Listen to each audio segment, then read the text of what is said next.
小淘气嘅逃荒日記，搖渡嘅秘密，刺奶、煉奶、塑形、雕刻、排搖、走。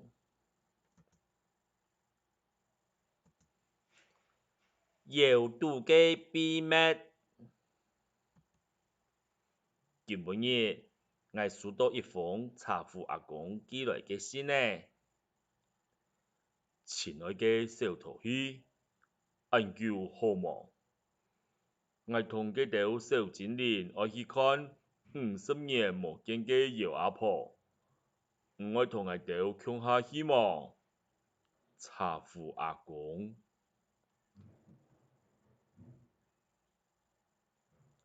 好啊。拄好我咪有一隻肥婆嘅上愛燒。我同肥婆嘅輕輕嘅蹦入上嘅廚房，還愛帶到麥記呢。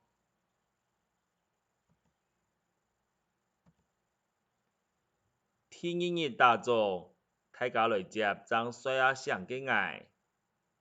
陶精靈來到眠床上，來開窗簾，伴老輩嘅日頭花照入來。出發咯！查甫阿公講。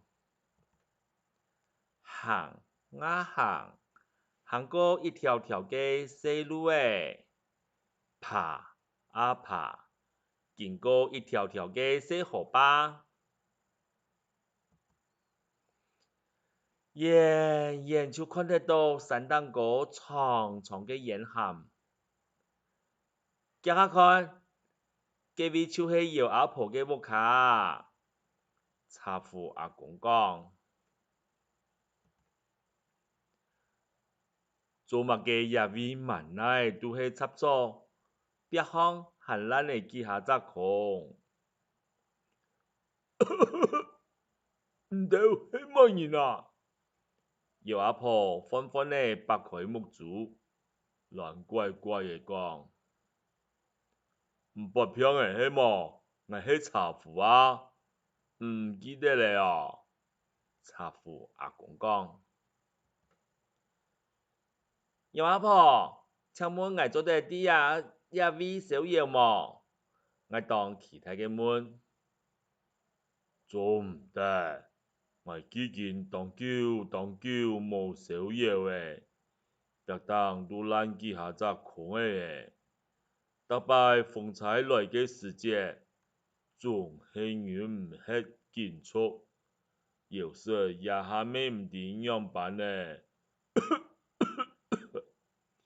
姚阿婆費事地講。嘅人哋先入去搖室看看啦。查甫阿公講。好啊，我失望嘅講。打開嘅第一間，哇！呢度有當到太暗講。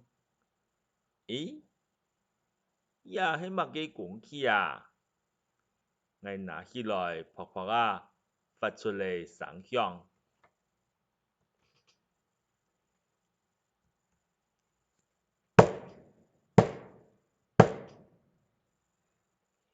姚阿婆回憶講。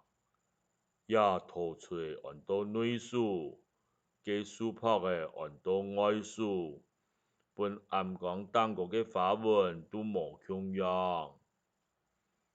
大家師傅都有切家同人無共樣嘅書拍嘅。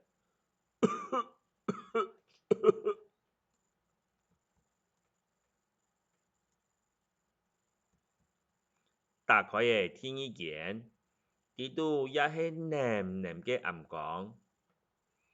誒，有幾張老相片。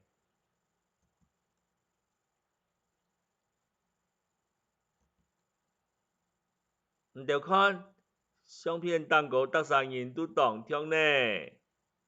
我看見相片講。哎喲，我想起來誒，特別到公元前嘅開窯日，大家都伫窑面前减少，实在头闹热。窑阿婆讲，大家还利用温烧的个窑，老头那么天都见见。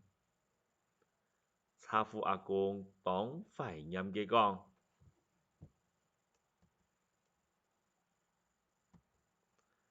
打开嘅第三间，伫度三马嘅都冇。姚阿婆无奈嘅讲，自从冇再烧按多太久讲以后，就空下来诶。同样嘅头摆到野位吧。做太久讲嘅师傅也一个个老诶。茶夫阿公感叹嘅讲。我将肥婆嘅拿出来，想想啊，还个详细看诶周围烂空嘅壁，鬼天内嘅尘灰。捌头问姚阿婆，安泰嘅地方只有上牙嘅肥婆嘅铁打上诶。我做得邀请同意家同村民共下来听书么？共下来听书，小头去邀请诶同意家村民还有所有喜欢陶器嘅人共下加入。伫烧窑之前，小头去村民同同意家共下合作。在窑面前生出来嘅插草，不别当过嘅空诶，变数、皮草、白药、青烟涵，前后背穿上杂风披衣嘅木档，姚阿婆就唔会再错诶，做得烧窑咧。姚阿婆讲。当怀念嘛，我也为当久无按闹热了。烧窑嘅暗部，茶夫阿公同姚阿婆坐到墙下，见外番薯，见同我哋讲50年前嘅想法。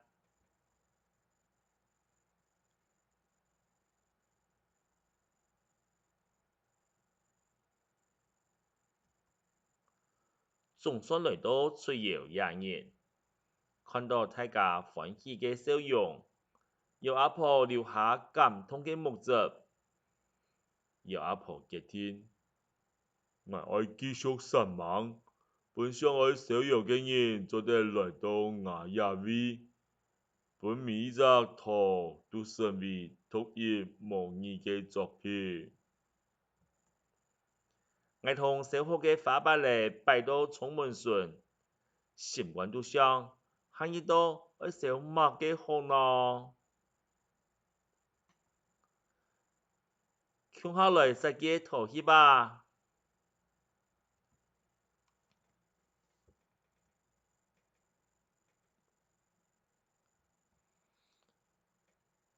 白窑、蝶草、凤窑、窑烧、出窑。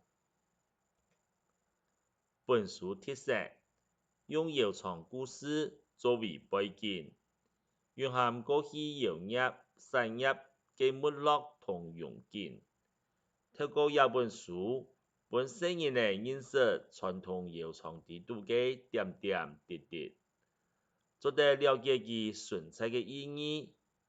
伫充满活力嘅书绘风格中，传达对窑产业嘅认同同坚持。